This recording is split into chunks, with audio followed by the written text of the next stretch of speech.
श्री राम समर्थ। नवंबर 1। गीता सब ग्रंथों की माता है। गीता सब ग्रंथों की माता है। गीता वेदों की अपेक्षा भी श्रेष्ठ है। वेद भगवान के निश्वास से निकले, जबकि गीता साक्षात भगवान के मुख से निकली है। गीता का विषय क्या है? मोह के नाश करने का तत्व की दृष्टि से और साधन की दृष्टि से विवेचन है। गीता का आरंभ होता है अर्जुन को मोह होने से, मतलब यह कि अपने कर्तृत्व का अभिमान होने से अर्जुन में असंतोष उत्पन्न हुआ और इसलिए उस समय उसकी समझ में यह नहीं आया कि वह क्या करे और क्या न करे। गीता का अंत होता है अर्जुन का मोह नष्ट होने से। इसका मतलब यह है कि कर्ता परमात्मा है, यह पूरी तरह समझ में आने से जीव के कर्म के सुख दुख समाप्त होते हैं। सचमुच गीता का रहस्य तो ज्ञानेश्वर महाराज ही समझाएं। महाभारत के युद्ध में परमात्मा ने पीतांबर पहनकर अर्जुन के रथ पर बैठकर युद्ध क्षेत्र में अर्जुन से गीता कही। फिर हजारों वर्षों के बाद वही भगवान शरीर का चोला बदल कर आए और उन्होंने ज्ञानेश्वरी कथन की। ज्ञानेश्वरी भगवान की वाणी है। उसमें जो तत्व बताया गया है उसका हम आचरण करें।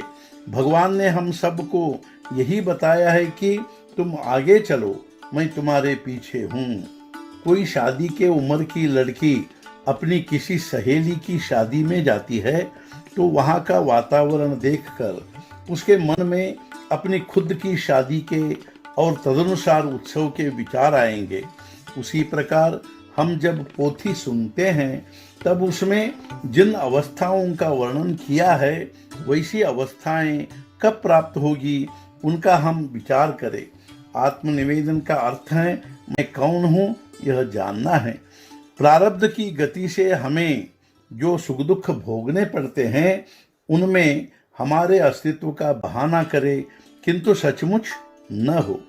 वकील जैसे अपने मुवक्किल का मुकदमा अपना समझकर अदालत में लड़ता है, लेकिन बाद में मुकदमे का फैसला कुछ भी हो उससे वह सुखी या दुखी नहीं होता, किंतु सिर्फ ऊपर से मुवक्किल के सामने दुख प्रकट करता है। ठीक वैसा ही व्यवहार मैं करता हूँ। जो व्यवहार को सत्य मानते हैं उन लोगों में रहना हो तो बाहर से उन लोगों जैसा बरतना ही पड़ता है। ऐसा बरतते हुए हम अपना भगवान का अनुसंधान न भूला दे तो व्यवहार एक खेल हो जाता है, कभी हार तो कभी जीत। हम खेल में हारे तो क्या और जीते तो क्या। यथार्थ जीवन की दृष्टि से दोनों समान ही होते हैं।